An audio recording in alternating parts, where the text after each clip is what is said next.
السلام علیکم ورحمۃ اللہ وبرکاتہ۔ آپ تمام حضرات کو عید مبارک ہو۔ دوستو، عید کا تقاضا یہ ہے کہ ہم پچھلے تمام گلے شکوے بھلا کر اپنے رشتہ داروں اور دوستوں کو گلے لگائیں اور ایک نئی خوشگوار زندگی کا آغاز کریں۔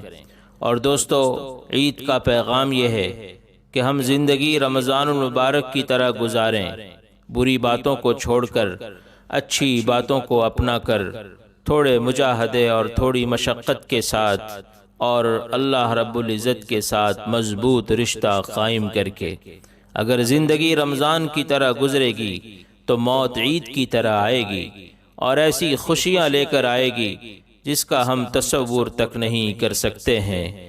اللہ رب العزت ہم تمام کو یہ حقیقی خوشیاں عطا فرمائیں۔